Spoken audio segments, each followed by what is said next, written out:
আজকে বাড়ি যাব কি করে, সেই মুষলধারে বৃষ্টি, এদিকে ডায়ালিসিস হচ্ছে হসপিটালে,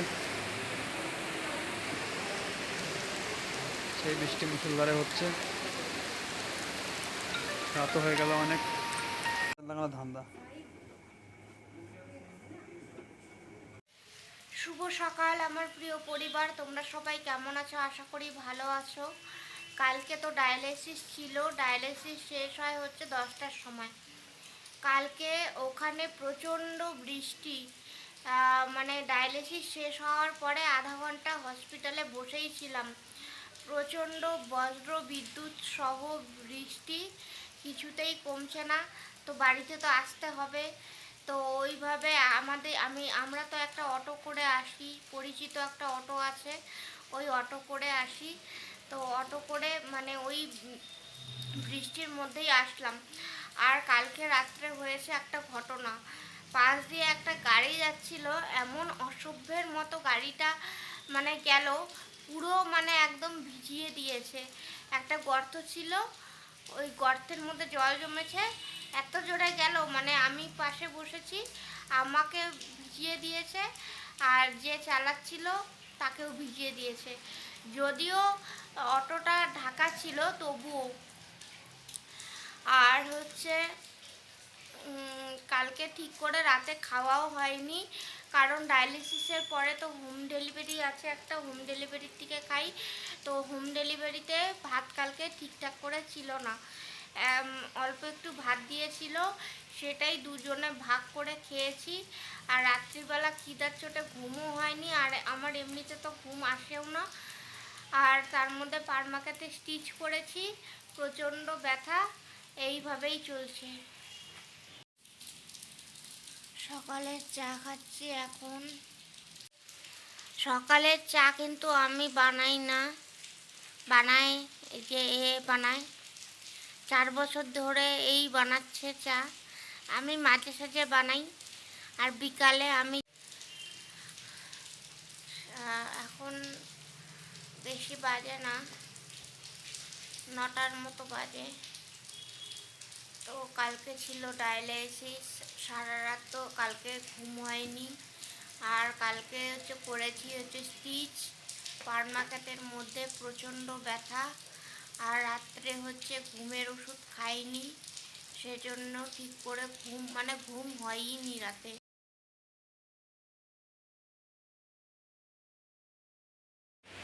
এই র্যাকটা কেনা হয়েছে প্রায় 5 বছর পরে, এই একটা ঘরের জিনিস কেনা হলো। এটার মধ্যেই জামা কাপড় রেখেছি, আর ওর কিছু বইপত্র আছে, সেগুলো রাখা হয়েছে। 5 বছর পরে প্রায় একটা ঘরের জিনিস কিনতে পারলাম। কিছু টাকা জমিয়েছিলাম দুজনে মিলেই, সেই টাকা দিয়ে এই র্যাকটা কেনা হলো। আমাদের তো আলমারি নেই, আলমারি তো আগেই বিক্রি করে দেওয়া হয়েছে ট্রিটমেন্টের কারণে।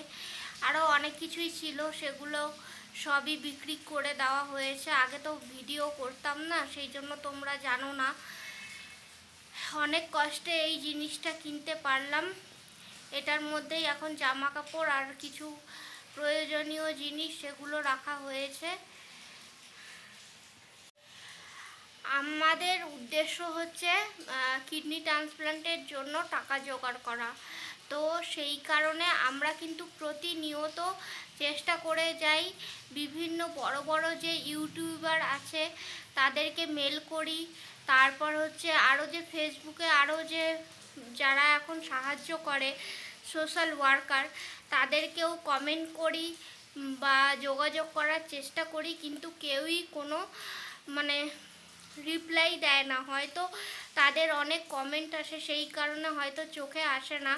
আর আরেকটা কারণ হতে পারে, আমি তো উত্তরবঙ্গে থাকি, আর ওনারা সবাই দক্ষিণবঙ্গের লোক। আর অনেকেই বলেছো যে খুশির ভাণ্ডার বাপ্পা, খুশির ভাণ্ডার তরুণ, অতীন্দ্রদা, এদের সাথে যোগাযোগ করতে। সবার সাথেই যোগাযোগ করেছি, কিন্তু কোনো রিপ্লাই আসেনি। আর অতীন্দ্রদার সাথে যোগাযোগ করেছিলাম, ফোনে কথা বলেছি, কিন্তু উনি বলেছেন যে হচ্ছে আমি যেহেতু উত্তরবঙ্গে থাকি, এইভাবে ভিডিও করা সম্ভব না। যদি আমরা কোনো সময় কলকাতায় যেতে পারি তাহলে হয়তো সম্ভব হবে, কিন্তু সেক্ষেত্রেও তো আমাদের নিজের টাকা আগে খরচ করে যেতে হবে, ওখানে থাকতে হবে। তারপর ওখানে আমাদের থাকার জায়গা নেই, হোটেলে থাকতে হবে, খাওয়া খরচ আছে, ডায়ালিসিসের একটা ব্যাপার আছে, এসব তো আছেই না। আমরা প্রতিনিয়ত চেষ্টা করে যাচ্ছি যে একটা ভালো সংস্থার মানে চোখের সামনে যাতে আমরা আসি, আমি আসি বা কোনো সোশ্যাল ওয়ার্কার আমার জন্য এগিয়ে আসুক, সেটা প্রতিনিয়ত আমরা দুজনে মিলেই চেষ্টা করে যাচ্ছি। কিন্তু কপাল খারাপ যে কারোর চোখে আসছি না। তাই তোমাদের কাছে অনুরোধ করব, দয়া করে আমার ভিডিওটা শেয়ার করো। আর বাকি থাকলো অনলাইনে ক্রাউড ফান্ডিং করা।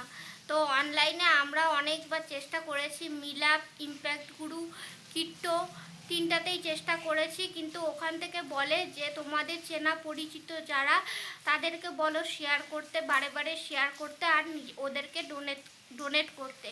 কিন্তু কেউই তো কোনো ডোনেট করে না।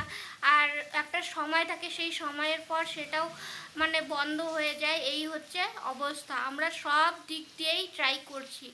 আর একটা কথা, সিএম ফান্ড, পিএম ফান্ড পাওয়া যায়, কিন্তু সব কিছু ঠিকঠাক না হলে তো ওটাতে আমি অ্যাপ্লাই করতে পারবো না।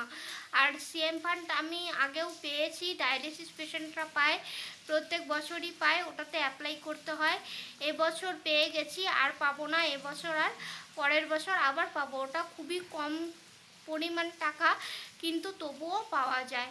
তো এটাই বলার ছিল যে সব চেষ্টাই করা হয়, কিন্তু সব কিছুই ব্যর্থ।